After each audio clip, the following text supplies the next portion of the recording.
గగనసదృశం తత్వమస్యాదిలక్ష్యం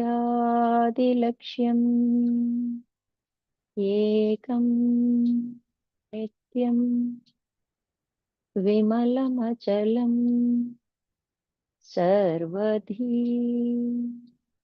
సాక్షిభూతం ఆవాతీతం త్రిగుణరహితం సద్గురుం తం నమామి. ఓం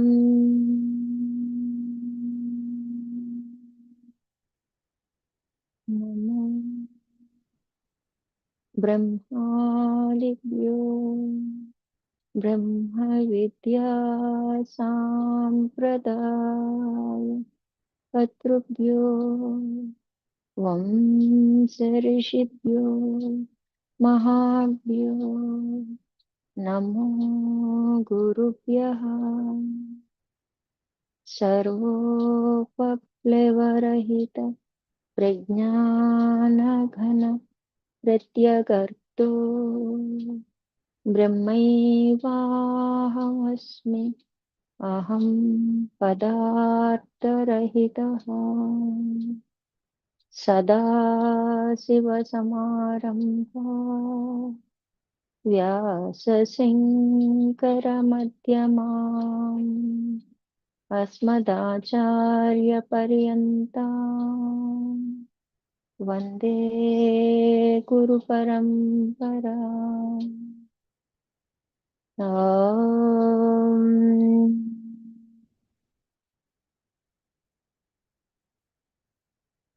సహనా భవతు సహనౌ గుణత్తు సహ వీర్యం కరవావహై తేజస్వినావధీతమస్తు మా విద్విషావహై. ఓం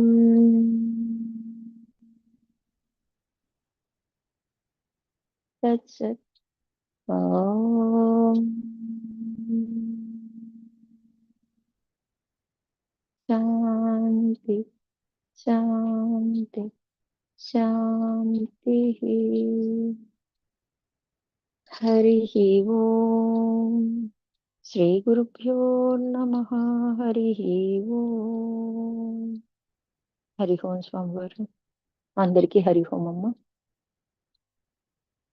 పరిప్రశ్న ఇందులో భాగంగా పంచకోశాలు స్టార్ట్ చేసుకున్నాం. నిన్నటి వరకు అన్నమయ, ప్రాణమయ, మనోమయ, విజ్ఞానమయ వరకు చెప్పుకున్నాం. ఈ రోజు ఆనందమయ కోశం గురించి చెప్పుకుందాం. అయితే ఇక్కడ మనకి అన్నమయ కోశం అనేది మన కంటికి కనిపించే స్థూల దేహంగా మనం చెప్పుకుంటాం. దీని నుంచి దాటాలి అంటే ఉపవాసం ఉంటే సరిపోతుంది. అలానే మనం కటిక ఉపవాసం చేస్తూ ఉంటే శరీరమే శిథిలమైపోతుంది. మన సాధన చేయాలన్నా, మోక్షం పొందాలన్నా ఇది మనకి పనిముట్టుగా లేదా మనకి వాహకంగా పనిచేస్తుంది. కాబట్టి దీన్ని జాగ్రత్తగా కాపాడుకోవాల్సిన బాధ్యత కూడా మనదే ఉంది. అంటే ఏం చేయమంటున్నారు అంటే నిత్య ఉపవాస దీక్ష పూనుకోమంటున్నారు. అంటే ఏంటి అంటే హితమైన ఆహారం మితంగా తింటాం. అది కూడా ఉపవాసం కింద అయింది అనమాట. రోజు ఉపవాసం చేసిన వాళ్ళు అవుతాం.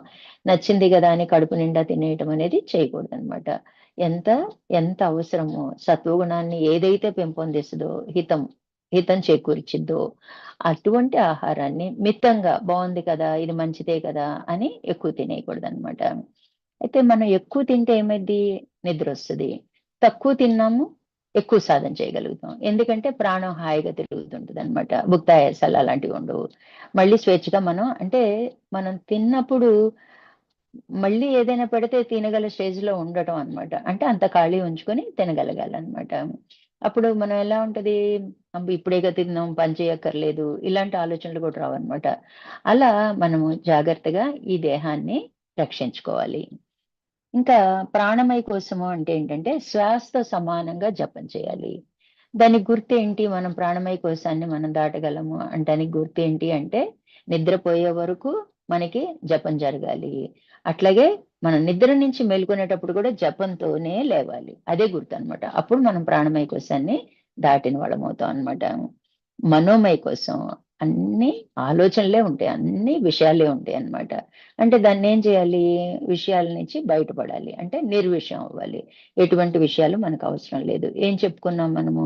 విషయము అంటే విషంతో సమానంగా ఎప్పుడైతే భావిస్తామో సాధనలో ముందుంటాం అన్నమాట. అప్పుడు మనం ఏం చేయాలి అంటే విషయాలను వదిలేయడం అంత తేలికైన విషయం కాదండి. సత్వగుణ ధర్మంగా మనం జీవించాలి. నివర్తించా. కొంత స్వభావాన్ని మనం తెచ్చుకుంటాం. పుట్టుకతోనే మనదైన స్టైల్‌లో ప్రపంచాన్ని చూస్తుంటాం. అలా ఆ 3 గుణాల ప్రేరణతో మనం వ్యవహరిస్తుంటాం. అది కరెక్ట్ కాదు గదా! మనం సాధకులం కదా! మనకి ఈ దేహానికి సంబంధించినయి కేవలము కర్తవ్య కర్మలు, నిత్య నైమిత్తిక కర్మలు చేయటానికే మనం ఉపయోగించాలి గానీ, అనవసరమైన ఆగామి తెచ్చుకునేవి మనం చేయకూడదు. అందుకని మనం ఏం చేయాలి ఇక్కడ? జాగ్రత్తగా నివర్తించా. ఏదైతే అనిపిస్తుందో దాన్ని, అంటే ప్రేయో మార్గం, శ్రేయో మార్గం గూడా చెప్పుకుంటాం అనమాట. దాన్ని మన లక్ష్యం వైపు వెళ్ళే దిశగా మార్పు చెందుతూ చేయాలనమాట. స్వభావానికి తగ్గట్టు చేసేస్తే కుదరదు. అంటే అది నేను వెళ్ళే లక్ష్యానికి నా ప్రవృత్తి సరిపోతుందా లేదా అని సరిచూసుకుంటూ, ఎవరిని చూడాలి? మనల్ని మనమే చూసుకోవాలి. చూసుకుంటూ ఇది సెట్ కాదు, మన లక్ష్యానికి ఇది దూరం చేస్తది, దగ్గర చేయదు అన్నప్పుడు నివృత్తి మార్గంలో ప్రయాణం చేయాలనమాట. అట్లా మనం జాగ్రత్తగా మనోమయ కోశాన్ని దాటేయొచ్చు. విజ్ఞానమయ కోసం నిరంతర చింతన చేయాలి. ఏం చింతన చేయాలి? భగవంతుని యొక్క నామ చింతన చేయాలి. భగవంతుని విషయాలు, పురాణాలు, గాథలు అన్నీ వినాలన్నమాట. అవి వింటుంటే మనసంతా అవే నిండిపోతాయన్నమాట. ఏ విషయం గురించి ఎక్కువ ఆలోచిస్తామో మనసంతా అదే ఆలోచన అయిద్ది. అదే వాసన అయిద్ది. అదే సంస్కారం అయిద్ది. ఇప్పుడు మంచి ఆలోచనలు చేస్తున్నాం, భగవంతుడి ఆలోచనలు. అవే వాసనలుగా మారతాయి. అవే సంస్కారాలుగా మారతాయి. అంటే మంచి సంస్కారాలుగా మనం జీవించగలుగుతాం అనమాట. అది మన ఆధ్యాత్మిక ఉన్నతికి తోడ్పడుతుంది. అంటే ఏం చింత చేయాలన్నది తెలుసుకొని చేయాలి.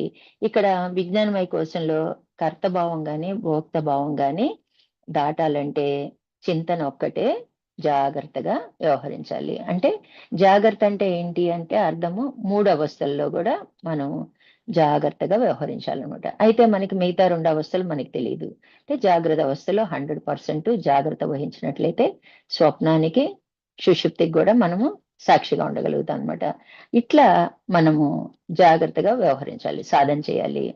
మనోమయ కోసమే మనం అన్ని గబగబా అదే మాట్లాడిద్ది, అదే ఆలోచిస్తది. కొంతమందికి మనసు చాలా వేగంగా ఉంటది. ఇంకా అంటే ఎంత వేగం ఉంటే అంత అల్లకల్లోలం అయిపోద్దనమాట మన జీవితం. అప్పుడు ఏం చేయాలి మనం? మరి విజ్ఞానమయ కోశంలో బుద్ధి ఉంది గదా! అదే గదా మన నిర్ణయం తీసుకుంటది, మంచి చెడు అనేది. అప్పుడు ఏం చేయాలి? మనోమయ కోశం తొందరపాటుని కాస్త ఆగమ్మా, వెయిట్ అని ఆపితే ఆటోమేటిక్‌గా విజ్ఞానమయ కోశం మేల్కొంటదనమాట. అప్పుడు బుద్ధి ద్వారా సరైన నిర్ణయాన్ని మనం పొందగలుగుతాం అనమాట. ఇంకా ఈరోజు మనం ఏం చెప్పుకుంటున్నాము అంటే ఆనందమయ కోశం చెప్పుకుంటున్నాం. ఆనందమయ కోశం అంటే చిత్తంలో వ్యామోహం కారణంగా ప్రియమోద ప్రమోదాలుగా ఏర్పడుతూ ఉంటాయన్నమాట. అంటే ఇక్కడ ఈ అనుభూతుల కారణమే మనకి, వీటి వలన మనం ఈ జన్మలో పొందిన అనుభూతుల కారణమే కారణ శరీరంగా చెప్తామన్నమాట. ఎందుకంటే కొన్ని సంస్కారాలు, వాసనలు మనము తీర్చుకోవటం కోసం ఈ సూక్ష్మాన్ని, స్థూలాన్ని తెచ్చుకుంటాం. దానికి కారణం ఏంటంటే కారణ శరీరం అనమాట. ఎందుకు కారణ శరీరం ఏర్పడతది అంటే కొన్ని బలమైన సంస్కారాలు ఎందుకు ఏర్పడతాయి అంటే మనకి చిత్తంలో ఉన్న వ్యామోహమే కారణం. దానివలన ప్రియమోద ప్రమోదాలు, దానివలన తృప్తి, అసంతృప్తులు ఉంటాయన్నమాట. చేసినవి, చేయనివి, పొందనివి ఇవన్నీ కూడా మనకి ద్వంద్వాలుగా ఉండేటప్పటికి మళ్ళీ మళ్ళీ జన్మ తీసుకోవాల్సిన అవసరం మనకి కలుగుతుందన్నమాట. అయితే ఇక్కడ మనకి కారణ శరీరమే ఆనందమయ కోశంగా చెప్పుకుంటున్నాం. అజ్ఞాన రూపమగు చీకటి పొరనే ఆనందమయ కోశం అంటారు. అజ్ఞాన రూపమైన చీకటి పొర. చీకటి అంటే కళ్ళు మూసుకుంటే మనకేమొస్తదండి? చీకటే కనిపిస్తది. అంటే కళ్ళు మూసుకున్నా, తెరిచినా మనకి ప్రకాశం కనిపిస్తేనే మనం స్థితిలో ఉన్నట్టనమాట. ఇక్కడేంటి చీకటి పొర ఎందుకన్నారంటే సుషుప్తి అన్నమాట. కారణ శరీరం అంటేనే సుషుప్తి. కారణ శరీరం అంటేనే ఆనందమయ కోశం అన్నమాట. అంటే మనకి తెలియకుండానే నిద్రలోకి జారిపోతాం. సుషుప్తిలోకి జారిపోతాం. అంటే చీకటిలోకి జారిపోతాం. అది పెద్ద బావితో పోలుస్తారనమాట. చీకటి బావితో పోలుస్తారనమాట. అంటే అక్కడ మనకి ఆత్మకి దగ్గరగా ఉన్నప్పటికీ కూడా అజ్ఞాన కారణంగా, అంటే నేను నిద్రపోతున్నాను అనే ఆనందమయ కోసం నేను అనుకోవటం వలన మనం ఆత్మకి దగ్గరగా ఉన్నప్పటికీ మనం ఏమీ గుర్తించలేకపోతున్నాం. అందుకే అజ్ఞానం అని చెప్పుకుంటున్నాం అనమాట. అయితే మరికి ఎప్పుడైతే మనకి ఆహ్, ఈ గుర్తిస్తామో ఈ నిద్రని, అంటే జాగరణ అనేది దీనికి పరిష్కారంగా చూపెడతారు. మనం నిద్రపోయినప్పుడు ఎందుకు ఆత్మకి దగ్గరగా ఉన్నాము? దానికి రుజువు ఏంటి అంటే మనసు లయిస్తది, ఇంద్రియాలు లయిస్తాయి, బుద్ధి లయిస్తది. ప్రాణం చెలిస్తున్నప్పటికీ అది చుట్టుపక్కల విషయాలను ఏమీ గుర్తించలేదు. ఆ విషయం మనం ప్రాణమయ కోశంలో తెలుసుకున్నాం. మరి నిద్ర లేవంగానే మనం ఏమంటున్నామండి? హాయిగా నిద్రపోయానంటాం. ఎన్ని సమస్యల్లో ఉన్నా, ఎంత కఠినమైన సమస్యల్లో ఉన్నా కూడా నిద్రపోయి లేచేటప్పటికి కొత్త ఎనర్జీ మనకి వస్తది. అందుకే డాక్టర్లు గూడా మనకి స్లీపింగ్ పిల్స్ ఇస్తారనమాట. నిద్ర పట్టని టైంలో. ఎందుకంటే ఒక్క నిద్రపోయి లెగిస్తే ఎందుకు అంటే అనంత శక్తి కలిగిన ఆత్మతో లయిస్తాం అనమాట. మనకేంటి తెలియకపోవటానికి కారణం ఏంటంటే మన అజ్ఞానం. అందుకే చీకటి బావిలో పడిపోతున్నాం అనమాట. తెలియకపోయినా అజ్ఞానంతో సుషుప్తిలో ఉన్నప్పటికీ కూడా కొత్త ఎనర్జీని రిసీవ్ చేసుకుంటున్నాం. అంటే దాని యొక్క సత్తాని మనం రిసీవ్ చేసుకుంటున్నాం. అదే తెలిసి చేస్తే అంటే ఇక్కడేంటి కారణరహిత ఆనంద స్థితిని సుషుప్తిలో పొందుతున్నాం. అంటే కారణరహితంగా ఆనందం వస్తుందంటే అది ఆత్మ లక్షణం. మనం ముందే చెప్పుకున్నాం. అంటే సాపేక్షంగా నేను ఇది కొనుక్కున్నాను, అది కొనుక్కున్నాను, ఇది చేశాను, అది చేశాను, వీరితో మాట్లాడాను, వారితో మాట్లాడాను అంటే వచ్చే ఆనందం కొద్ది కాలం మాత్రమే ఉంటది. కానీ ఇక్కడ నిద్రలో ఏ కారణం లేదు. ఏ ఇంద్రియము పనిచేయట్లేదు. ఏ మనసు పనిచేయట్లేదు. ఏ బుద్ధి పనిచేయట్లేదు. అయినా హ్యాపీగా కొత్త ఎనర్జీని రిసీవ్ చేసుకుంటూ మేల్కొంటున్నాం. అంటే అర్థం ఏంటి? ఆత్మకి దగ్గరగా ఉండబట్టే. అది తెలుసుకొని నిద్రపోతే అంటే ఎరుకతో నిద్రపోవటం అన్నది మన సాధనతో వీటిని తొలగించుకుంటూ ఆత్మస్థితిలో నిలబడటమే మనం చేయాల్సిన పననమాట. అర్థమైందండి? అయితే ఈ ఆనందమయ కోసం నేను భోక్తను, నేను అసంతుష్టుడను, సుఖిని, రాజసుడిని, సాత్వికుడిని, తామసుడిని, తత్వజ్ఞుడిని, మూఢుడిని, శక్తుడను మొదలుగా ఆనందమయ కోసం యొక్క ధర్మాలన్నమాట. ఇలా మనం పలుకుతూ ఉండేయన్నీ కూడా ఆనందమయ కోశానికి సంబంధించినవే అన్నమాట. మనం పుణ్యకర్మల యొక్క ఫలాన్ని అనుభవించే సమయంలో ఒక విధమైన బుద్ధివృత్తి అంతర్ముఖమై ఆనంద స్వరూపం యొక్క అంటే ఆత్మానందం యొక్క ప్రతిబింబంతో కూడి ఉంటుంది. అంటే అది బుద్ధి మీద ఆత్మానందం యొక్క ప్రతిబింబం పడుతుంది. మనకేం తెలుసండి ఇక్కడ? మనకి అంతటా ములుగుచ్చు సందులేక వ్యాపకమై ఉన్న చైతన్యము బుద్ధి మీద ప్రతిఫలించటం వలన ఈ జడమైన దేహము వ్యవహరిస్తుంది. ఈ ఇంద్రియాలన్నీ వ్యవహరిస్తున్నాయి. సర్వ వ్యాపారాలన్నీ కూడా ఆ కారణంగానే బుద్ధి మీద ప్రతిఫలించటం అంటే ఏంటండి? ప్రతిబింబ స్థానం. బింబస్థానం ఏంటి? అంతటా ఉన్న చైతన్యం. మనం ఏమనుకుంటాం? నేనే అనేసుకుంటున్నాం అనమాట. అక్కడే మనకి సాధన లోపిస్తుందన్నమాట. కాబట్టి మన పుణ్యకర్మలు అంటే మనం చేసుకున్న అదృష్టం. నిద్ర పట్టడం కూడా అదృష్టమే కదండీ! ఆ పుణ్యకర్మల ఫలాన్ని అనుభవించేటప్పుడు అంటే ఆ రోజు ఎండ్ అయిపోయేటప్పుడు మనకి ఆటోమేటిక్‌గా నిద్రలోకి జారుకుంటున్నామంటే అది పుణ్యం అనమాట. లేతే నిద్ర లేని వాళ్ళు ఎంతమంది ఉంటారు పాపం. పోయిన జన్మల పాప కర్మలు ఈ జన్మలో వాళ్ళకి వద్దన్నా గూడా తీర్చుకోవాల్సిన పరిస్థితి ఏర్పడతదనమాట. అందుకని అది అదృష్టంగా నిద్రా దేవత అని కూడా మనం దేవతతో కొలుస్తుంటాం అనమాట. ఒక విధమైన బుద్ధివృత్తి ఏమైద్ది? అంతర్ముఖమైద్ది. అంటే లోపలికి తిరిగిద్ది. మనం ఏమనుకుంటున్నాం? లయిస్తుంది అనుకుంటున్నాం అన్నమాట. బుద్ధి మీద ఏముంటది? అంతటా వ్యాపకమైన చైతన్యం ప్రకాశిస్తూ ఉంటది. ప్రతిబింబిస్తూ ఉంటది. ఆ ప్రకాశం వల్లనే మన లోపల, బయట గూడా గుర్తిస్తున్నాం. అంతే గదా! మనం ఎదురుంగా వస్తువులను గుర్తిస్తున్నాం కాంతి కారణంగానే. అంటే ప్రకాశ లక్షణమే. మనం కళ్ళు మూసుకున్నా మనకు కావాల్సిన వ్యక్తులను పోల్చుకుంటున్నాం. దేవుడు కనిపిస్తున్నాడు. ఎన్నో రకాలుగా మనం కళ్ళు మూసుకున్నా మన లోపల గూడా దర్శించగలుగుతున్నాం. అంటే మన లోపల గూడా ప్రకాశం ఉందని. మనకి లోపల గూడా ప్రకాశం ఉందని తెలియపోయినప్పటికీ మనకి ఇది అర్థమవుతుందన్నమాట. కాబట్టి ఎప్పుడైతే కొన్ని పుణ్యకర్మల యొక్క ఫలము ఫలించి అది నిద్రారూపం దాల్చే టయానికి ఏమైద్ది? బుద్ధి ఏమైద్ది? అంతర్ముఖమవుతుందన్నమాట. అంతర్ముఖమైనప్పుడు ఆత్మకి దగ్గరగా ఉంది. ఎందుకంటే దాని మీద అది రిఫ్లెక్షన్ ఉంది గాబట్టి. ఆ ప్రతిబింబంతో కూడి ఉండటం వలన మనకి ఆత్మానందం యొక్క ప్రతిబింబం కనపడుతూ ఉంటదన్నమాట. ఆ ఆనంద లక్షణానికి కారణం అదనమాట. అంటే చూడండి సుషుప్తిలో మనకి ఎలాంటి వస్తువు కొనుక్కోలేదు. వ్యవహారం లేదు. ఏది సాపేక్షంగా పోల్చుకోవడానికి లేదు. దానంతట అదే అన్నీ లయించినప్పటికీ ఆనంద స్థితి మనం అనుభవిస్తున్నాం. నిద్ర పట్టకపోతే ఎంత విసుక్కుంటామండి మనం. అంటే అది ఆనంద లక్షణమేగా. హాయిగా నిద్రపోయానంటాం. అసలు ఎలాంటి వాళ్ళు అదే ఫీలింగ్ ఇస్తారు.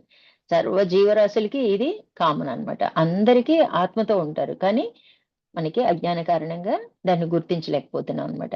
ఆ బుద్ధి వృత్తే పుణ్యకర్మల ఫలాన్ని అనుభవించటం పూర్తిగా గాని నిద్రా రూపంలో కలిసిపోతూ ఉంటదన్నమాట. ఆ హాయి అనేది నిద్రలోకి కలిసిపోతుంది. అదే ఎరుకుతో ఉంటే అదే ఆత్మానందం అని మనం గుర్తించగలుగుతాం అన్నమాట. ఈ విధమైన బుద్ధి వృత్తిని ఆనందమయ కోశమని అంటారు. మనకేంటి అంటే అంతటా వ్యాపకమై ఉన్న చైతన్యము బుద్ధి మీద ప్రతిఫలించటం కారణంగా ఈ జడమైన దేహం ఆలోచనలు గాని, మాటలు గాని, కదలిక గాని ఏదైనా వ్యవహరించగలుగుతుంది. అదైతే మనకి నేను అన్న కర్తభావాన్ని పోవటానికి దీన్ని మనం పెట్టుకోవాలి. నన్ను నడిపించేది చైతన్యం, నేను కాదు. ఇంద్రియాలను నేనే తీసుకువెళ్తున్నా, నేనే మోసుకువెళ్తున్నా. నేను నా మనసుతో నేనే ఆలోచిస్తున్నానని మనం అనుకుంటున్నాం. కానీ ఆ మనసు ఆలోచించటానికి కారణమైందేంటి? చైతన్యం అంటూ లేకపోతే, ఆ చైతన్య సత్తా లేకపోతే మనసు కూడా పనిచేయదు. జడమే అన్నమాట. అదైతే మనకి విశ్వసిస్తున్నాం గదా! అయితే ఎలా ఉండాలి అంటే ఇది మనం వినంగా, వినంగా ఆలోచన చేయగా బలంగా మనకి అరూఢంగా మనకి స్థిరపడిపోద్ది. నిధిధ్యాసనకెళ్ళిపోద్దనమాట. అప్పుడు నేనన్న భావం మనకి తెలియకుండానే తగ్గిపోతూ ఉంటదనమాట. మనకి తెలియకుండానే వ్యవహరిస్తుంటాం అనమాట. అలా సహజమయ్యే స్థితికి మనం ఆత్మ అనేది తెలియపడుతుందనమాట.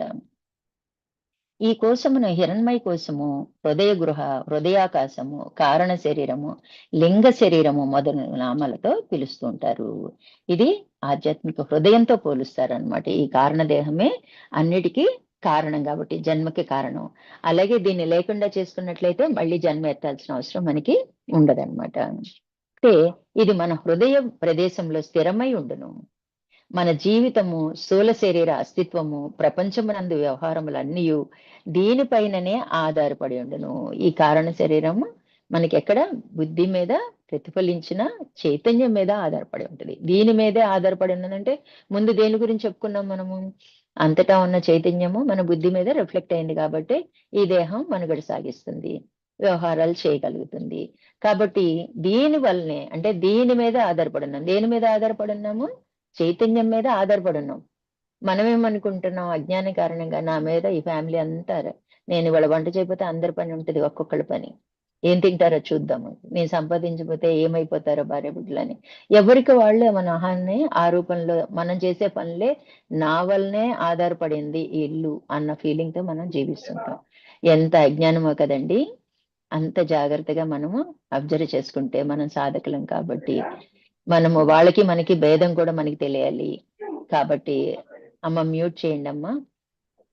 కాబట్టి మనం మనకి ఆధారం ఏంటి? నా మనసు ఆలోచిస్తుంది. దానికి ఆధారం ఏంటి? అన్నది మనం తెలుసుకోగలగాలన్నమాట. తెలుసుకున్నప్పుడు ఈ కనిపించే అహంకారం మనకి ఎప్పుడు మనల్ని ఇబ్బంది పెట్టదన్నమాట. కాబట్టి దీన్ని మనకి నిర్బీజ సమాధి ప్రాప్తించినప్పుడు ఆనందమయ కోసం దాటి జీవన్ముక్తుడై నిరంతరము ఆనందమయుడై ఉండును. ఎప్పుడైతే సమాధి నిష్ఠకి చేరుకుంటామో అంటే మనకి మన సాధన ఫలితం ఏంటంటే సమాధి నిష్ఠ అన్నమాట. అప్పుడు నిజమైన ఆనందం తెలుస్తది. సమాధి నిష్ఠలో ఏవి పని చేయవు. అన్నీ స్థిరంగా ఉంటాయి అన్నమాట. అప్పుడు నిజమైన ఆనందం ఏంటో మనకి తెలియబడిద్దనమాట. అది మన లోపలే ఉంది. ఆ ఆనంద స్వరూపమే మనము. చిత్ స్వరూపమే మనము. ఆనంద స్వరూపమే మనము. ప్రకాశ స్వరూపమే మనము. ఏ ఒక్క పాయింట్ మనకి అనుభవానికొచ్చినా మనం ఆత్మస్థితికి చేరుకున్నట్టన్నమాట. ఒక్కటి పట్టుకున్నా అన్నీ వచ్చినట్టే అన్నమాట. కాబట్టి ఇక్కడ నిర్బీజ సమాధి ఇప్పుడు నేను మాట్లాడితే ఇది అవుతుంది క్లాస్ లో వాళ్ళకి. అయితే నిర్బీజ సమాధి ప్రాప్తించినప్పుడు ఆనందమయ కోసం దాటి జీవన్ముక్తుడై నిరంతరము ఆనందమయుడై ఉండును. అయితే ఎప్పుడైతే సమాధి స్థితికి చేరతామో జీవించి ఉండగానే మనం ఆనందం అంటే మనకొచ్చే కష్ట నష్టాలు ఏమి మానవండి. ఎంత జ్ఞానైనా శరీరం పుచ్చుకున్న తర్వాత పుణ్య పాపాలు సమమైనప్పుడే ఈ దేహం వస్తది. పుణ్యం ఫలము సుఖము, పాపం ఫలము వ్యాధి రూపంలో పీడించటము, ఏదో ఒక దుఃఖ రూపంలో ఉంటదన్నమాట. అంటే ఈ 2 అతనికి కూడా ఉంటాయి. కానీ అవి మనమే అనుకుని మనం దుఃఖిస్తుంటాం, సంతోషపడుతుంటాం. అయితే జ్ఞాని ఏం చేస్తారు? ఇవి నాకు కాదు శరీరం తెచ్చుకుంది. పోయిన జన్మలో ఎప్పుడో కర్మలు చేసింది అయి పూర్తి చేసుకుంటుందిగా సాక్షిగా చూడగలుగుతారనమాట. అతను నిత్యము ఆనందమయుడిగానే ఉంటాడు. లోపల అతని ఆనంద స్వరూపం ఉంటది. పైకి మనకు కనిపించే వాళ్ళకి మనలాగా ఉన్నట్టు కనిపిస్తారనమాట. ఎవరికి వారు అనుభవజ్ఞమైతే తప్ప మాటలలో వర్ణించలేనిది ఆత్మస్వరూపము. అయితే ఇట్టిదని ఇప్పుడు పంచదార తీసుకున్నామండి. ఇంత తీయగా ఉంటది, అలా ఉంటది, ఇలా ఉంటది అని ఒక తెలియని వ్యక్తికి మనం ఎంత వర్ణించినా అతనికి అర్థం కాదు. ఒక స్పూన్ పంచదార నోట్లో వేస్తే అదేంటో అతనికి తెలుస్తది. అలాగే ఆత్మ గురించి ఎన్నో లక్షణాలు చెప్పుకుంటున్నాం, ఎన్నో సాధనలు చేస్తున్నాం. ఇదంటున్నాం. కానీ ఎవరికి వాళ్ళు ఎవరి సంస్కార బలంతో వాళ్ళ సాధన అనేక రకాలు ఉన్నాయి కదా. ఎవరికి నచ్చిన రూట్ లో వాళ్ళు ప్రయాణం చేయొచ్చు, కానీ చేరేది ఆత్మస్థానానికి అన్నమాట. అప్పుడు ఎవరికి వాళ్ళ అనుభవం పొందితేనే దాని అసలు తత్వం ఏంటో బోధపడుతుంది అని ఇక్కడ మనకి తెలియజేస్తున్నారు అనమాట. ఆత్మస్వరూపము కాబట్టి ఎవరికి వారు అనుభవైక్యమైతే తప్ప మాటలలో వర్ణించలేనిది ఆత్మ అన్నమాట. ఇంద్రియాలతో గ్రహించలేము, మనసుతో గ్రహించలేము, కానీ మాటలతో చెప్పలేము. అంటే ఎలా తెలుస్తుంది అంటే బుద్ధి అనేది మనకి అడిషనల్ గా ఇచ్చారు, అందుకే మనకి మోక్షం పొందే అర్హత ఉందన్నమాట. అంటే బుద్ధి గ్రహిస్తుంది, కానీ అది ఆ స్థితిలో నిలబెట్టలేదు. బుద్ధి గ్రహిస్తుంది. ఇప్పుడు మనం చెప్పే ఆత్మ లక్షణాలన్నీ బుద్ధి స్థితిలో ఉండి మనం విన్నట్లయితే మనసుకి నాటుకుంటాయి, సాధన తీవ్రత పెంచుతాం అన్నమాట, వైరాగ్యం తీవ్రమవుతుంది, మనకి ముముక్షు కావాలనేది బలీయంగా ఏర్పడుతుంది. అప్పుడు ఆటోమేటిక్ గా బుద్ధికి కూడా సాక్షి అయినప్పుడు, దాన్ని కూడా అధిగమించినప్పుడు, అధిగమించడం అంటే ఏంటండి, దాన్ని కూడా సాక్షిగా చూడగలిగినప్పుడు అదైన స్థితిలో మనం నిలవగలిగి ఉంటాం అన్నమాట. ఇట్లా పంచకోశ రూపమైన ఉపాధిని గురించి బాగా విచారించి చూసిన పరబ్రహ్మమే జీవభావాన్ని పొందినట్లుగా తెలుస్తుంది. మనం జాగ్రత్తగా మనం అబ్జర్వ్ చేసినట్లయితే ఏమనుకుంటాం అంటే బ్రహ్మమే, మనం చెప్పుకుంటాంగా ఒక్కడిగా ఉన్నవాడు అనేక అనుభవాలు కోరుకున్నాడు, అనేకంగా ఏర్పడ్డాడని. అలాగే ఈ కోశాలను చూసినా కూడా పరబ్రహ్మే జీవుడిగా ఉపాధి పొందినట్లుగా అనిపిస్తూ ఉంటది. ఏదైనా తొయ్యటం అనిపించటమేనండి, నిజానికి ఇదేమీ లేదు. వెష్టి లేదు, సమిష్టి లేదు, పిండాండం లేదు, బ్రహ్మాండం లేదు. అది మనకి చూచాయిగా తెలుసు. అయితే అనుభవం రావాలంటే సాధన ముఖ్యం అన్నమాట. ఇక్కడ ఏం చెప్తున్నారు, ఎలా అంటే ఒకే వ్యక్తి ఒకే కాలంలో తాతగా, తండ్రిగా, కుమారుడిగా, మనవడిగా అయినట్లు పరమాత్మయే పంచకోశాలను ఉపాధిగా గ్రహించినప్పుడు జీవుడు అవుతున్నాడు. ఇది ఎలా సాధ్యమండి అంటే ఒక వ్యక్తి మరి ఇన్ని రకాల పిలుపులు, అత్తగారు, కూతురు, కోడలు, ఎలా ఒకే వ్యక్తి కదా, ఈ ఐదుగురు లేరు కదా. అలాగే పరబ్రహ్మం ఉన్నది ఒకటే అయినప్పటికీ జీవభావం వ్యాపించినప్పుడు పరబ్రహ్మం అయి ఉండి నేను శ్రీదేవ్ అనుకుంటున్నాను, అంతే కదా. నిజానికి మనం ఎవరం, పరమాత్మే. కానీ మనం ఈ ఈ ఉపాధులు నేను అనుకున్నప్పటికీ ఏమైపోతాము, నేను జీవుణ్ణి అనుకుంటున్నాను అనమాట. అట్లా అనిపిస్తుంది తప్ప నిజానికి లేనిదన్నమాట. మళ్ళొకసారి చూడండి, పంచకోశ రూపమైన ఉపాధిని గూర్చి బాగా విచారించి మనం 5 కోశాల గురించి బాగా వివరంగా తెలుసుకున్నాం, నిరసన కూడా తెలుసుకున్నాం. ఈ ఆనందమయ కోసం ఇప్పుడు కమింగ్ మనం నిరసన తెలుసుకుంటాం. ఇప్పటి వరకు తెలుసుకున్నది బాగా విచారించి చూచిన పరబ్రహ్మమే భావాన్ని పొందినట్లు తెలుస్తుంది. ఎట్లా అంటే ఒకే వ్యక్తి ఒకే కాలంలో తాతగా, తండ్రిగా, కుమారుడిగా, మనవడిగా ఎట్లున్నాడో ఈ పంచకోశాలు ఉపాధిగా గ్రహించినప్పుడు ఆ పరమాత్మయే జీవుడుగా ఉన్నాడు, అంతే కదా. మనం ఏమనుకుంటున్నాం, నేను పరమాత్మని అయినప్పటికీ నేను జీవుడిని అనుకుంటున్నాను, ఎందుకంటే ఈ దేహం సత్యం అనుకుంటున్నా, ఈ వ్యవహారం సత్యం అనుకుంటున్నాను, ఆటోమేటిక్ గా జీవభావం వచ్చేసింది. కానీ నేనెవరిని, నేను పరమాత్మని, నేను ఆత్మని. అందరం అంతే కదా, అందరూ ఆత్మస్వరూపులే. ఎవరికి చేసుకున్న కర్మల ఫలంగా ఇన్ని రూపాలుగా కనిపిస్తున్నారు. ఒక్కడిగా ఉన్న బ్రహ్మము ఇన్ని రకాలుగా ఏర్పడటం, సృష్టి ఏర్పడడం జరిగిందనమాట. నిజానికి సృష్టి ఉందా, ఉన్నట్లు తోస్తుంది, ఇదంతా కూడా కల్పితం. దానికి ఒక పేరు పెట్టుకున్నాం, మాయ. ఏది లేదో అది ఉన్నట్లు తోపింపచేస్తుంది అని. మాయ గురించి ఇంకోసారి కూలంకషంగా చర్చించుకుందామండి. ఇప్పుడైతే మాయాశక్తిని ఉపాధిగా గ్రహించినప్పుడు ఈశ్వరుడు అని పేరు. ఆ మాయకి మనం లొంగిపోయాం కాబట్టి మనం జీవుడు అయ్యాము. మాయని తన ఆధీనంలో చేసుకుని సృష్టి చేశాడు కాబట్టి ఈశ్వరుడు అయ్యాడనమాట. ఇప్పుడు మనం ఏం చేయాలి, మనం ఉన్న స్థితి నుంచి ఈశ్వర స్థితికి ఎదగాలి. ముందే పరమాత్మ స్థితికి, పరబ్రహ్మ స్థితికి చేరుకోలేము. ఒక క్రమ సాధనతో గురువుని ఆశ్రయించి ఆయనకి సంపూర్ణ శరణాగతులమై ఉన్నప్పుడే మనము ఒక్కొక్క మెట్టు ఎక్కుకుంటూ క్రమ సాధనగా ఒక్కసారే పై స్థితి అందుకోలేమండి.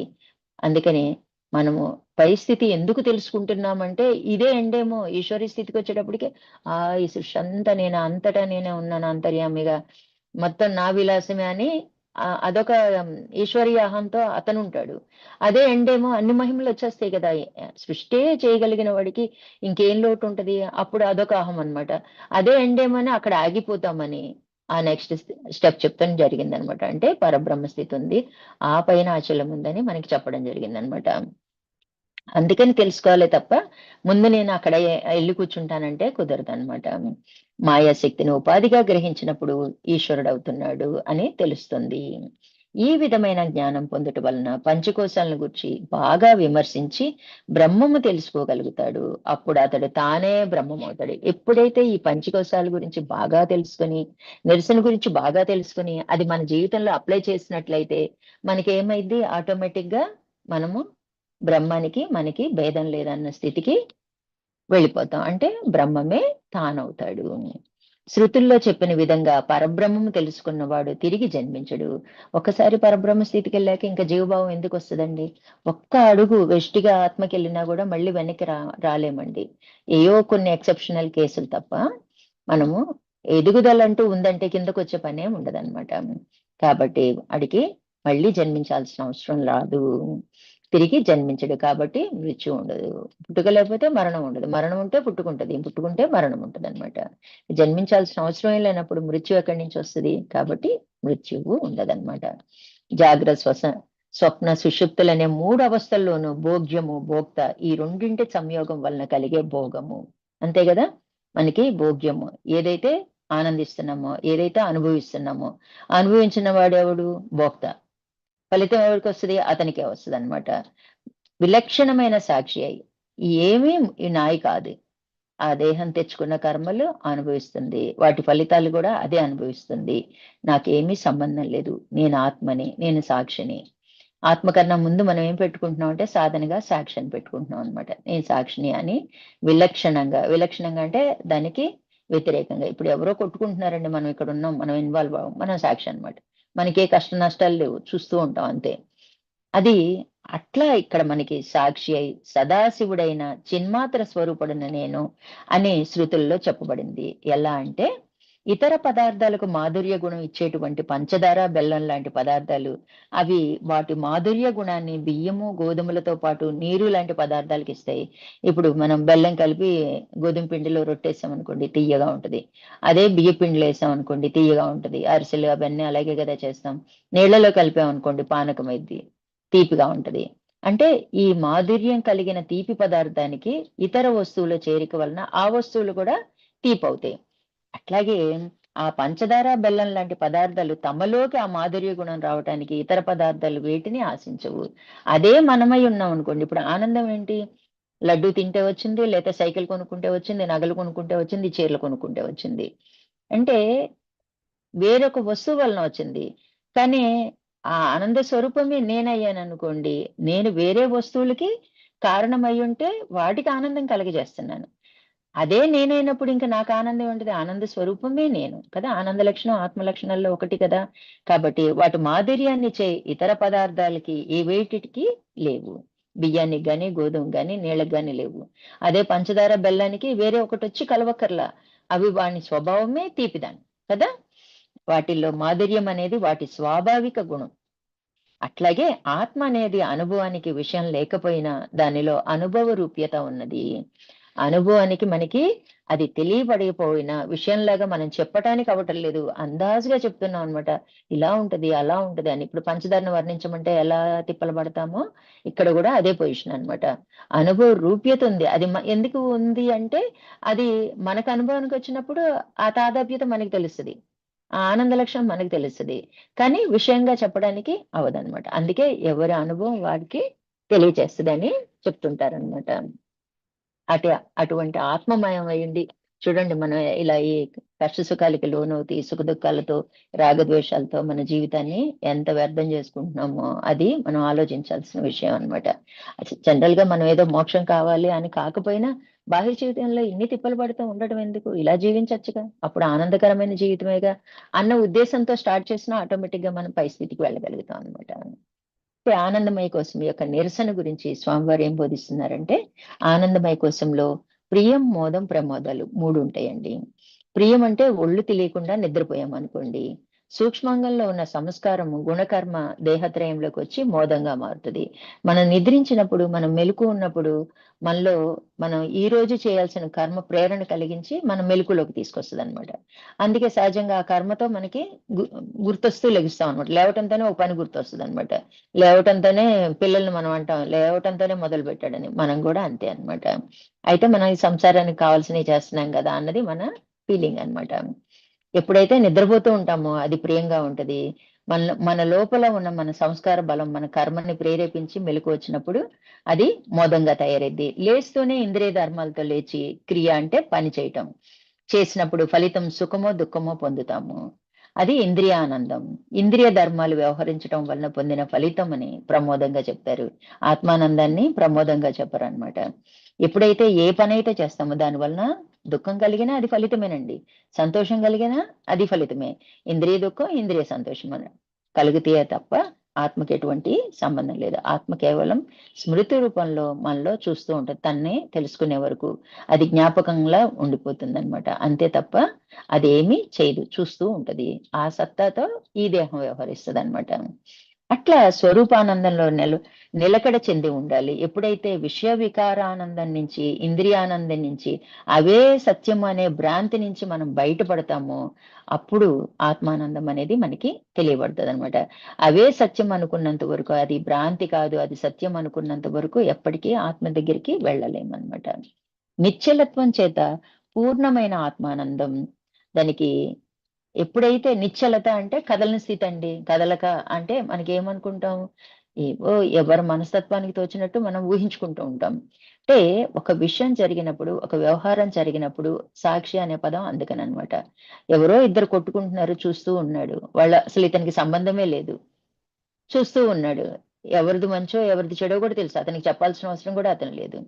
అలాగే మన జీవితంలో జరిగేది, ఈ దేహం మనదే కానీ దేహం నేను కాదు కదా, దాన్ని కూడా అలాగే చూడమని చెప్తున్నాను అనమాట. జరిగే సుఖ దుఃఖాలకి అవును నా వంతులో ఇది ఉంది కావాలి, ఎవరో ఏదో అన్నారు, ఓహో నా వంతులో ఈ అనుభవం కూడా కోరుకున్నాను, ఓ ఈ దేహం ఈ కర్మ కూడా తెచ్చుకుందనమాట అని ఎప్పుడైతే విడగొట్టుకుని చూడటమే సాధన అనమాట.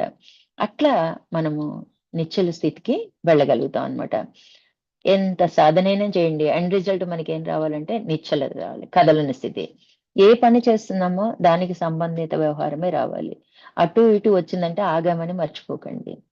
మనం తొందరపడినా లేకపోతే డ్రాగన్ చేసినా అది ఆగామ కిందకే దారితీస్తుంది అనమాట.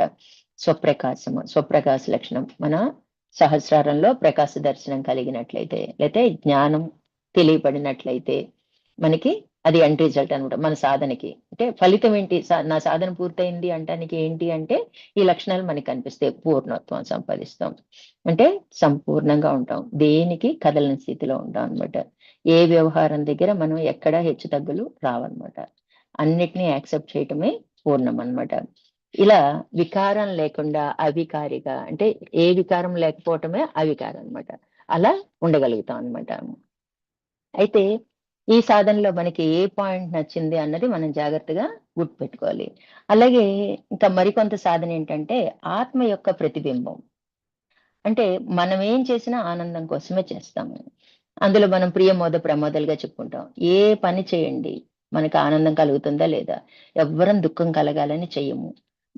మన మనసు అంగీకరించలేని విధంగా రిజల్ట్ వస్తే అది దుఃఖంగా భావిస్తాం.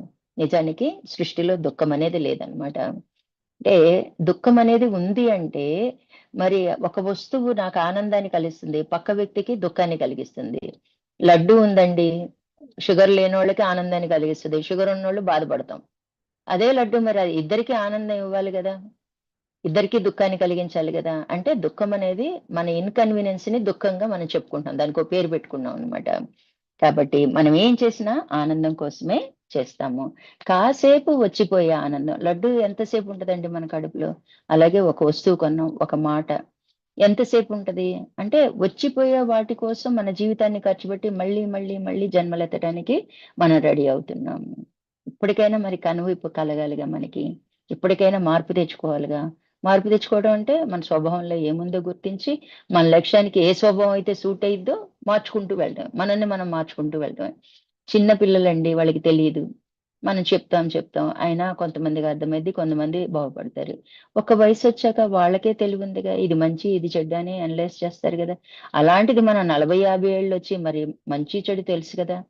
పిల్లలకైతే తిట్టి కొట్టి చెప్తాం చదువుకో చదువుకో అని, మరి మనకి సోమవారం తిట్టట్లేదన్నా మనకి, మరి మనం ఎంత ఆలోచించాలి, మనం సిగ్గుపడాల్సిన విషయం అన్నమాట. ఇంకా మనం ఎందుకు మంచి చెడు ఆలోచించకుండా జీవభావంతో వ్యవహరిస్తున్నాం అనేది మనకి మనమే విచారణతో తెలుసుకున్నట్లయితే వెంటనే సీరియస్ గా సాధనలో అడుగు పెడతాం అన్నమాట. జీవితాల్ని ఖర్చు పెట్టలేము. తాత్కాలికమైన ఆనందం కోసము జీవితాన్ని ఖర్చు పెట్టినట్లయితే మళ్ళీ ఇంకో జన్మ తీసుకోవాలి. అది ఎటువంటి జన్మ మనకి తెలియదు. అందుకని ఉన్న జన్మనే మనం సార్థకత చేసుకోవాలి. జీవించి ఉండగానే ముక్తులు అవ్వాలన్నమాట. నిరంతర ఆనంద లక్షణమే ఆత్మ. వచ్చిపోయే ఆనందం అంటే ఏంటి? సాపేక్షం. ఏదో ఒక వ్యవహారానికో దేనికో వస్తుంది. నిరంతర ఆనంద లక్షణం అంటే ఆత్మ లక్షణం.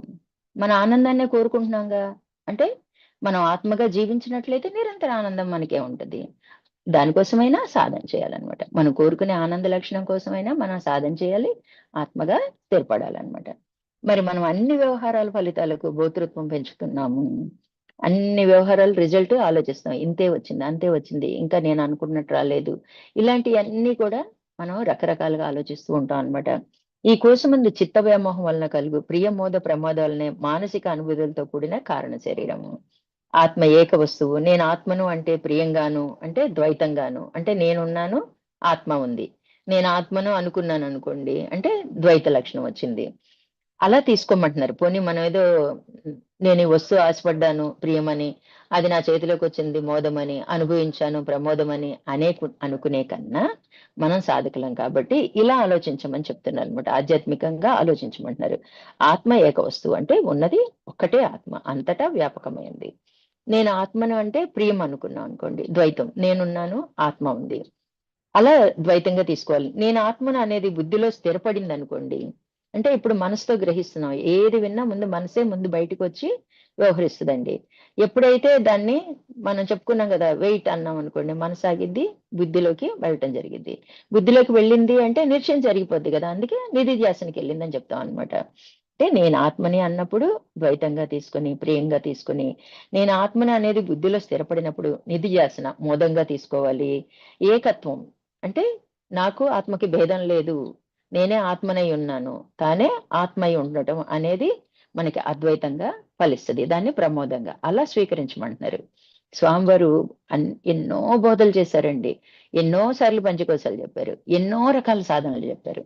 ఏ ఒక్క సాధన దగ్గరైనా మన మనసు ఆకర్షించి, మన సంస్కారం ఆకర్షించి, అది పట్టుకొని చేస్తామేమో అని స్వామివారు వెయిట్ చేస్తున్నారు. మరి చూద్దాం, మనకి తెలిసినంతలో కొన్ని మనం చెప్పుకుంటున్నాం. మనం వినేవాళ్ళలో ఇప్పుడు ఎవరికి ఏది ఆకర్షిస్తే పట్టుదలగా సాధన చేసుకుందామండి. అన్ని వ్యవహారాలు సాక్షిగా అంటకుండా ఉండటం ద్వారా ఆత్మానందం పొందిన వాడై ఉంటాడు. ఏ వ్యవహారమైనా, ఏ మాటకైనా ఇది నాది కాదు, ఈ దేహానికి సంబంధించింది, నేను ఆత్మని అన్నప్పుడు నా సత్తాతోనే ఈ దేహం వ్యవహరిస్తుంది, పోయిన జన్మలో చేసుకున్న కర్మ ఫలాలు ఈ జన్మ తీసుకోవడం జరిగింది అన్న భావన మనకి స్థిరమైతే, సాక్షిగా ఉంటే మనం ఆత్మగా ఉండిపోతాం అన్నమాట. సాక్షిగా అంటకుండా అంటే పిల్లలు వేరు, నేను వేరు అంటే మమకారం. నా పిల్లలు, నేనున్నాను, పిల్లలు ఉన్నారు, మమకారం పెరిగిద్ది. వాళ్ళ కోసం నేను ఏమైనా చేస్తాను, నేను కష్టపడేదంతా వాళ్ళ కోసమే కదండి అంటాం. అంటే పిల్లలకి మనకి భేదం ఉందా? అంతే కదా, ప్రతిబింబ రూపాలు. బింబం ఎవరు? నేను. అంటే నాకు దానికి భేదం లేదు. అద్దంలో మనం ప్రతిబింబం చూసుకున్నామండి, అది వేరు నేను వేరా? కాదు కదా. అలాగే మన పిల్లలు కూడా మన ప్రతిబింబాలు. అది వేరు మనం వేరు కాదు. వేరు అనుకునేటప్పటికి మమకారం. వాడు లేకపోతే నేను ఉండలేను, లేకపోతే నేను ఎంత బాగా చూస్తే వాడు నన్ను ఈ మాట అన్నాడు, నన్ను ముసలితనంలో చూడలేదు, వదిలేసాడు. లోపల ఎప్పుడైతే భేద దృష్టి అయిద్దో మనకి తెలియకుండానే ఈ జీవుడు ఆ జీవుడు గ్రహిస్తాడు కాబట్టి ఆ దూరం పెరుగుతుంటది అనమాట. అందుకని పిల్లలనే కాదండి, గమనించుకోండి ఒకసారి ఈ విషయాన్ని. మనం విచారణతో మీకు కలిగిన అనుభవాలతో కంపేర్ చేసుకోండి. ఎవరి మీదైనా కోపం కలిగింది, భేద దృష్టి కలిగింది, నెమ్మదిగా వాళ్ళు దూరం అయిపోతారు చూడండి. ఎందుకంటే పైకి మనం తిట్టము, కొట్టము, మన లోపల మటుకి భేద దృష్టి ఉంటది. అది నెమ్మదిగా ఏమైందంటే వాళ్ళు దూరంగా వెళ్ళిపోతారు. మనకి తెలియకుండానే. అంటే ఈ జీవుడు ఆ జీవుడు ఒకటే కదండి, ఏకమే కదా, గ్రహించేస్తాడనమాట. అందుకని ఎవరి మీద కోపం పెట్టుకోవద్దు. ఎవరు మనకి అవసరం లేదు. సందర్భం వచ్చినప్పుడు, వాళ్ళతో పని ఉన్నప్పుడు, మనకి పని పడింది అనుకోండి, సంఘజీవులం మనం అడిగి తెలుసుకుంటాం. వాళ్ళకి పని పడిందని మనం సాయం చేస్తాం. అంతవరకే. ఎప్పుడైనా అతి ప్రేమ ఉన్నప్పుడు వెంటనే ఎండ్ రిజల్ట్ ఎలా వస్తుంది? కోపమో, ద్వేషమో, రాగమో ఇబ్బంది పెట్టేస్తుంటాయి కదా. ఈ విషయాన్ని మటుకి ఇది జనరల్ గా ప్రపంచంలో జరిగిద్ది కాబట్టి, ముఖ్యంగా లేడీస్ కి జరిగింది కాబట్టి జాగ్రత్తగా ఈ విషయాన్ని ఆలోచించండి. ఎవరి మీద మనకి కోపాలు వద్దు, ఎవరిని దూరం చేసుకోవాల్సిన అవసరం లేదు. అక్కడికి ఆపేద్దాం. వాళ్ళు మనకు నచ్చలేదు. మళ్ళీ సందర్భం వస్తే కలవచ్చు. అదే తెక్కొట్టేసుకున్నాం అనుకోండి కలవటం కష్టం అనమాట. బాహ్య ప్రపంచానికైనా, ఆంతరికంగా అయినా అది అడ్డే తగులుతదనమాట. ఎందుకంటే ఆ ద్వేషం మనలో ఉంటది గదా! మన సాధనకి అడ్డొస్తుంది. అలా మనం ఆలోచించాలనమాట. సాధన, సాధన, సాధన, సాధన. ఏ రకంగా చూసినా నేను ఈ సాధన ఎలా చేయగలను? నేను ఎలా అప్లై చేయగలను నా జీవితంలో అన్నదే దృష్టి ఉండాలండి. సబ్జెక్ట్ అనేది ఒక్కటే. ఆత్మ అంటామో, బ్రహ్మం అంటామో అదే ఉంటది. కానీ మనం ఎళ్ళే రూట్ అనేది మనకు నచ్చిన విధంగా మనం ప్రయాణం చేయాలి. అట్లా మనం ఎప్పుడూ సహజానంద స్థితిలో ఉండాలి. అంటే నా పిల్లలు ఏదో గొప్ప పని చేస్తేనే నాకు మహదానందం, లేతే వాళ్ళ మీద నాకు కోపం అన్నాననుకోండి, భేదృష్టి వచ్చేస్తది గదా! అట్లా అంటే నేనైన స్థితిలో ఉండాలి. ఎప్పుడూ మనం ఆనంద స్వరూపులమే కాబట్టి, ఎప్పుడు నేనైనా నేను. జిల్లెళ్ళ అమ్మవారు చెప్తుంటారు. అట్లా ఆ స్థితిలో ఉంటే సహజానందం అన్నమాట. అనాత్మ భావన, ప్రపంచ భావన కారణంగా ఆనందం వచ్చిపోతూ ఉంటుంది. ఎప్పుడైతే బాహ్య ప్రపంచం సత్యం అనుకుంటామో, ఆనందం అనేది అందులో వెతుక్కుంటామో, అదెప్పుడూ శాశ్వతం కాదు. వస్తూ ఉంటది, పోతూ ఉంటది. ఒక సుఖం వెనుక కష్టం, ఒక కష్టం వెనుక సుఖం. మనం గమనించండి ఎక్కడైనా, ఆహా! గుడ్ న్యూస్ విన్నామనుకునేలోగా కొన్ని రోజులకి ఇంకోటేదో దుఃఖం కలిగించేదొస్తది. ఏది శాశ్వతం కాదు. అది అనాత్మ పదార్థం. అమ్మ మ్యూట్‌లో పెట్టుకోవాలమ్మా. అట్లా మనం జాగ్రత్తగా ఆలోచిస్తే, మనం చేసే పనులు మనకే తెలిసిపోతాయి. మన సాధనేంటో మనకు అర్థమైద్ది. వెంటనే అక్కడికి ఆగిపోతాం అన్నమాట. అయితే అనాత్మ భావన, ప్రపంచ భావనల కారణంగా ఆనందం అనేది వచ్చిపోతూ ఉంటుంది. మనం ఆత్మస్వరూపులం కదా! అంటే క్షోభ అంటే దుఃఖమండి. విక్షేపం అంటే కదిలిపోవటం. రజోగుణం ఉంటే విక్షేపం ఉంటదని తెలుసుకున్నాం. ఆవరణ అంటే పరిమిత భావం.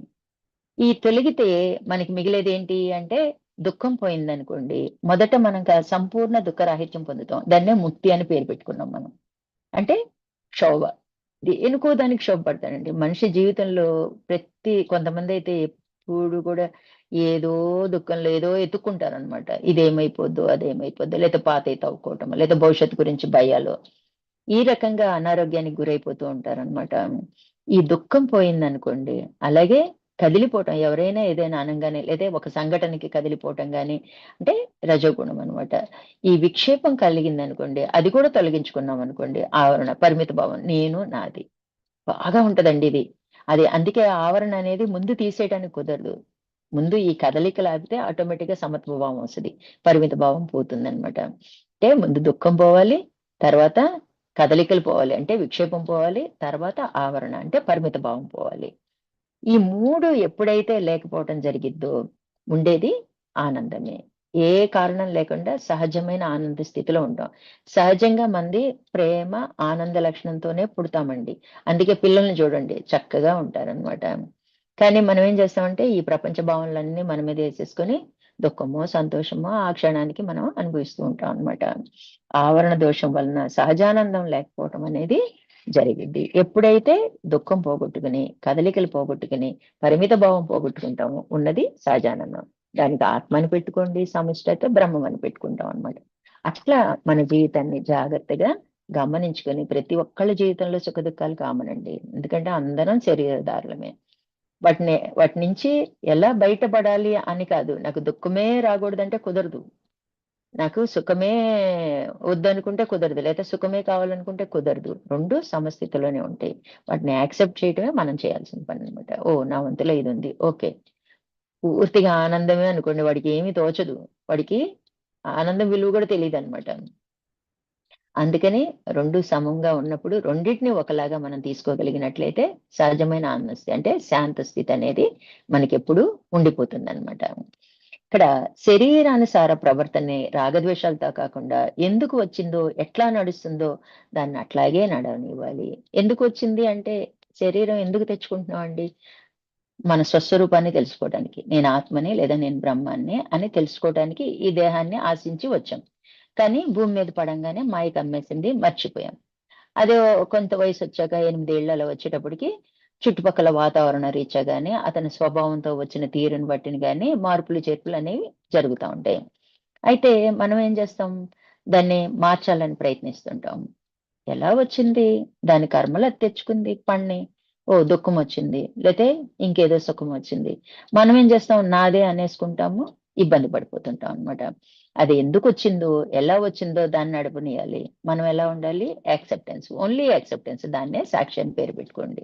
అది సహజమైనప్పుడు ఆత్మగా జీవిస్తాం, అంటే జీవన్ముక్తులం అవుతాం అన్నమాట. మన మీద ఆత్మస్వరూపుడు నేను అని అనుసంధానం అనగా నిరంతర భావన చెయ్యాలి.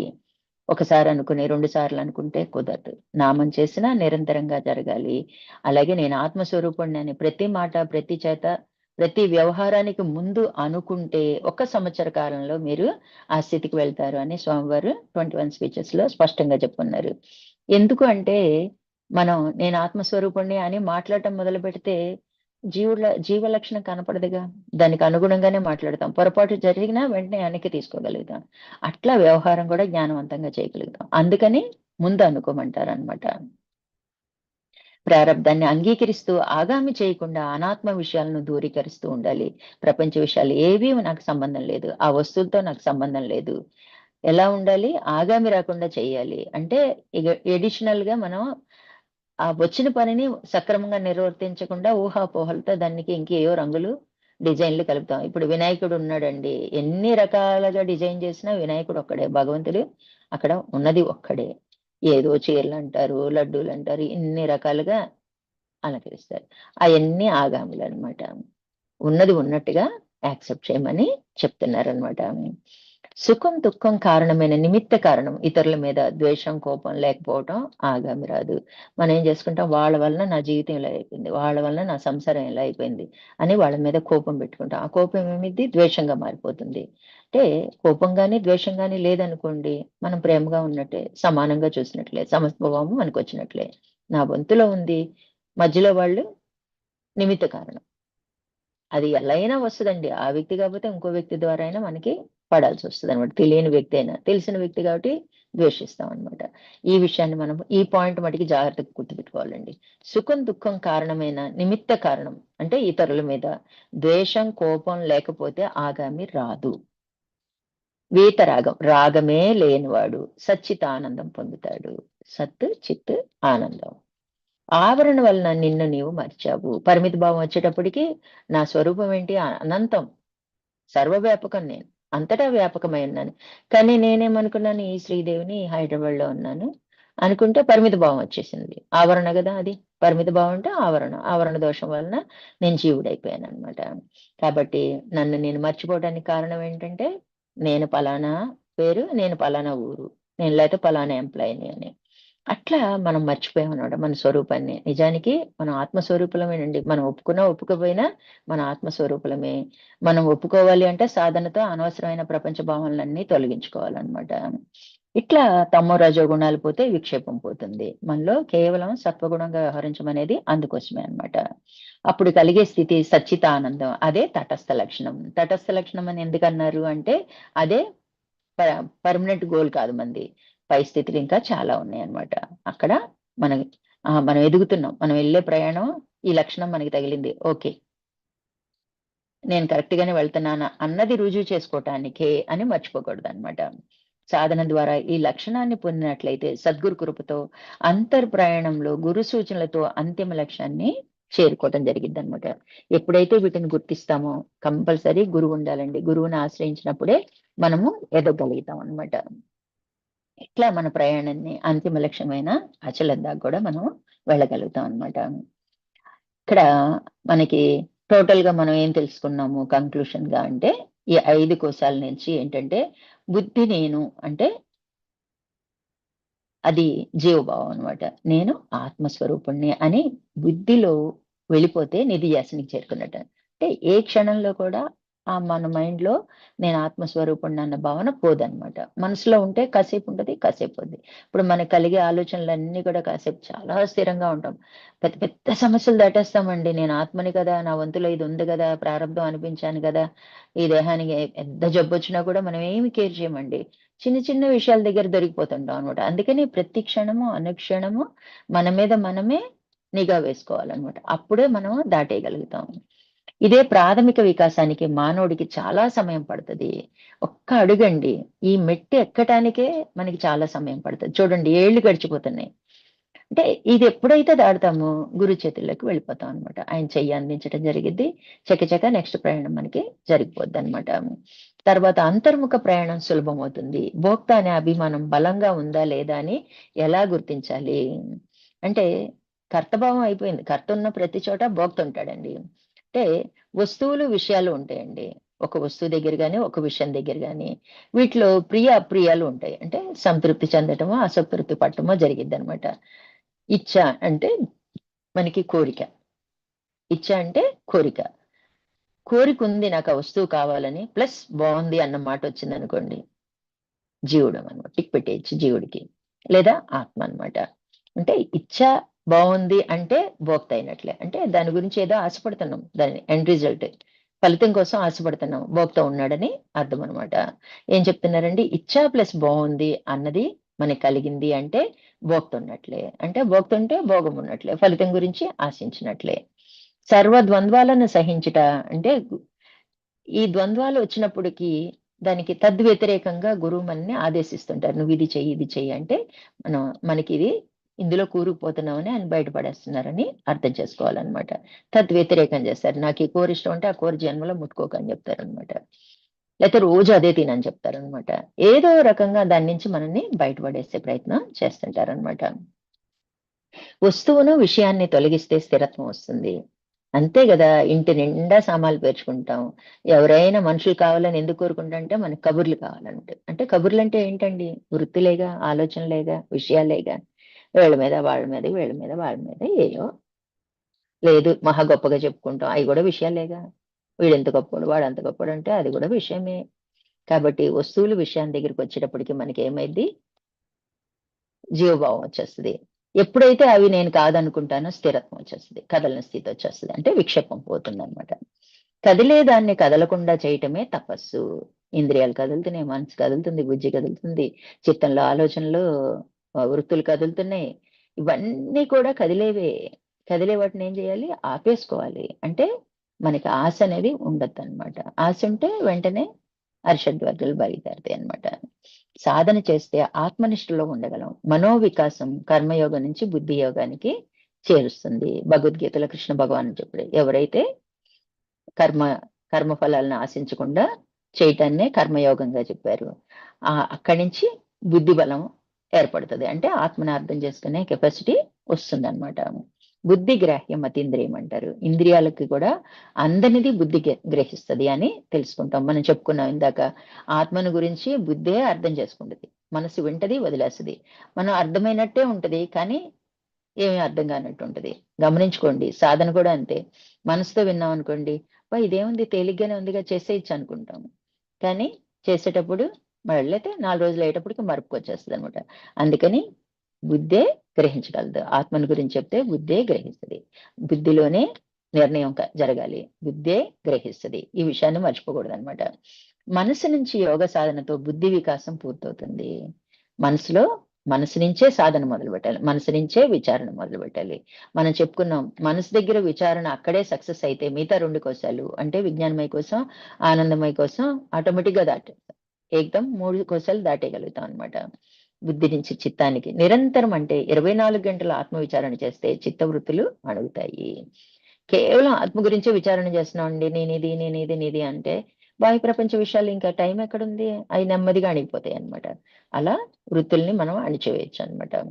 స్మృతి విశేషం చేత వస్తు విషయాలు గుర్తుకు వస్తున్నాయి. జ్ఞాపకాలు ఉండటం వల్లనే ఇవన్నీ కూడా మనకి గుర్తుకొస్తున్నాయి. ఎందుకంటే ముందు సుఖం తర్వాత దుఃఖం వస్తూ ఉన్నాయి. తద్వ్యతిరేకం ఆచరేతు. ఏదైతే చేయాలనిపిస్తుందో అది చేయకుండా ఊరుకోవాలండి. లేకపోతే వ్యతిరేకంగా చేయాలి. కొన్ని వ్యతిరేకంగా చేయలేయి, కొన్ని ఆపదలు తెచ్చిపెడతాయి. అలాంటప్పుడు ఏం చేయాలి? కామ్‌గా ఉండిపోవాలన్నమాట.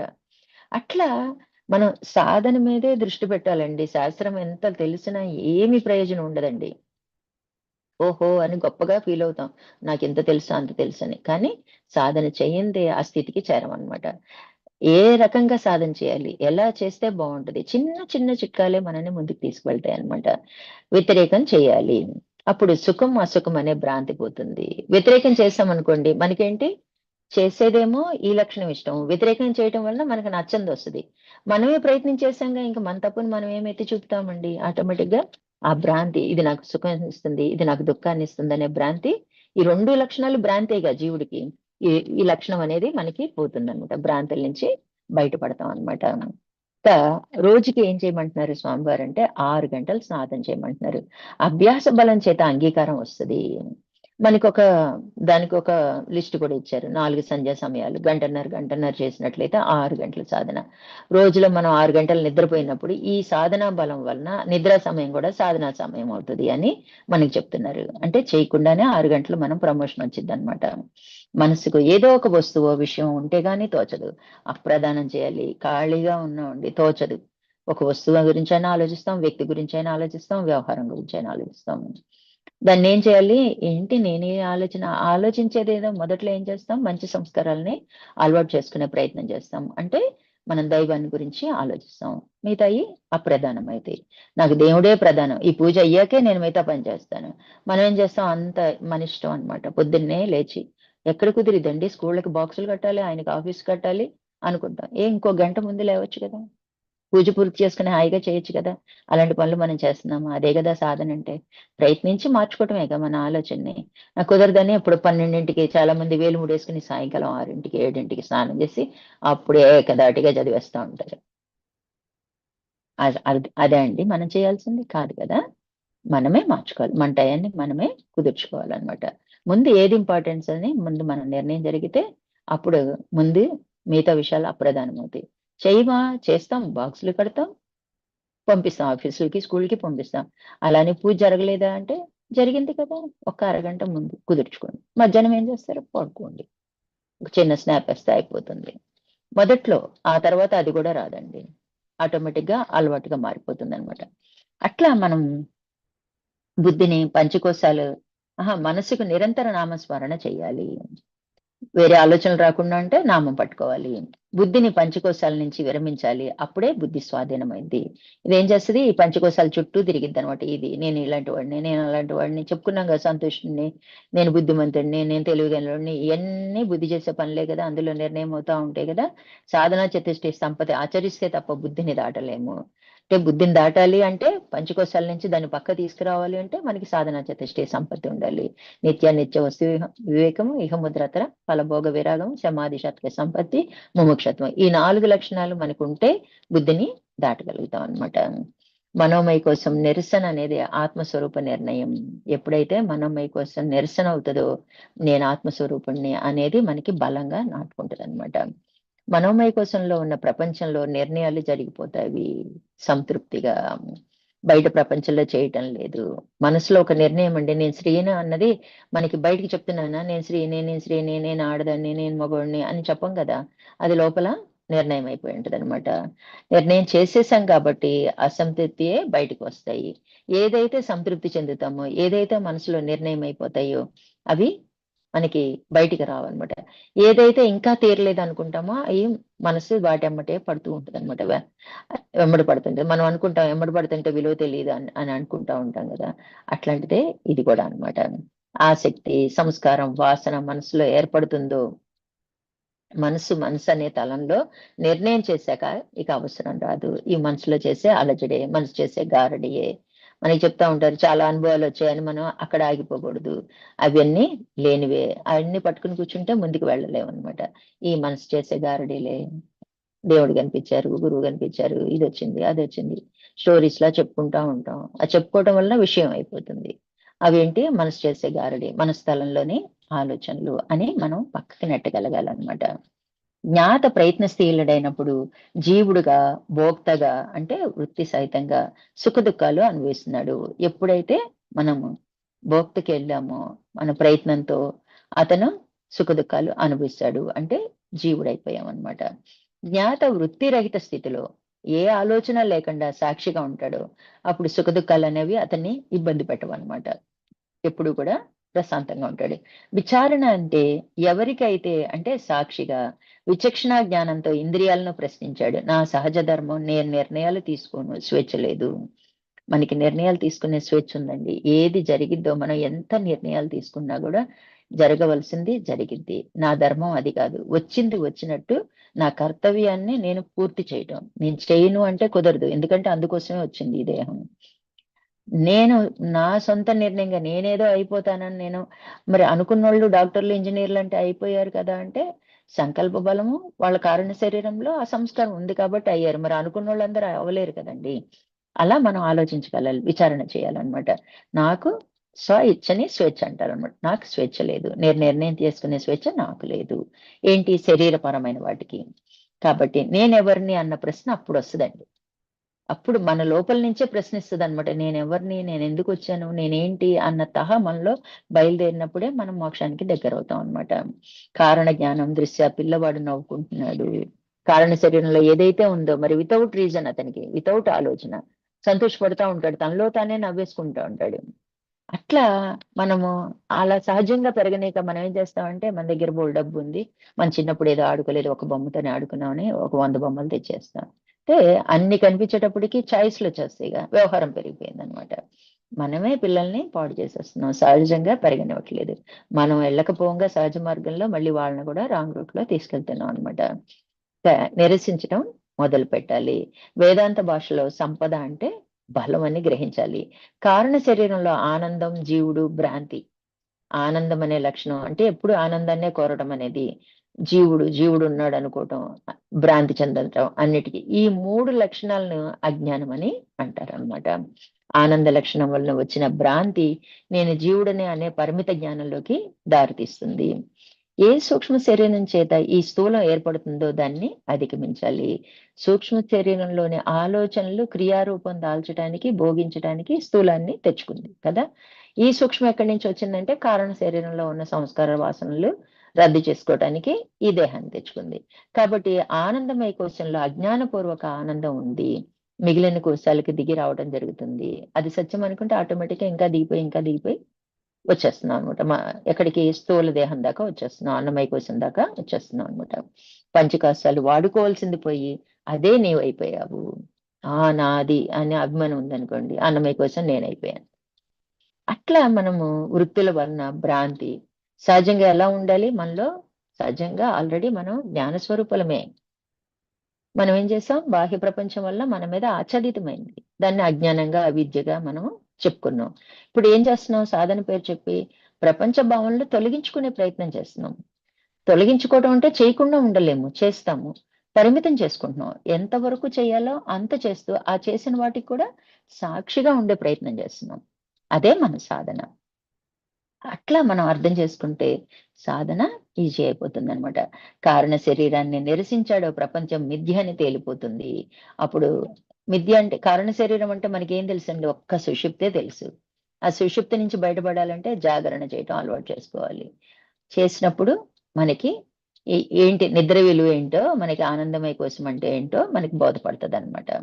అలానే సినిమాలు చూస్తా కూర్చోకూడదండి. మనం ఏదో ఉపవాసాలు ఉండి మనం జాగరణ చేయటం అనేది సినిమాలు చూడటానికో ఇంకేదో చదవటానికి కాదనమాట. గమనింపు కోసం అనమాట. మనం ఏం చేస్తున్నాం అన్న గమనింపు కోసం. అప్పుడు జగత్తు స్వరూపంగా కనపడుతుంది, జగత్తు భోగ్యంగా కనిపిస్తుంది. ఇదేం లేదు, ఇది వచ్చిపోతా ఉంటది, ఇది ఆనందింపచేసేదే భోగ వస్తువు, ఇది నాకు అవసరం లేదు, ఆత్మకి ఇవేమీ లేవు కదా అని ఆటోమేటిక్ గా విచారణ అలా సాగిపోతూ ఉంటది అనమాట. ఆనంద లక్షణాన్ని నిరసించడం మొదలుపెట్టి గాఢ నిద్రలో ప్రతి ఆనంద లక్షణంలో తన్ను చూసుకుంటాడు, నిద్రని జయిస్తాడు.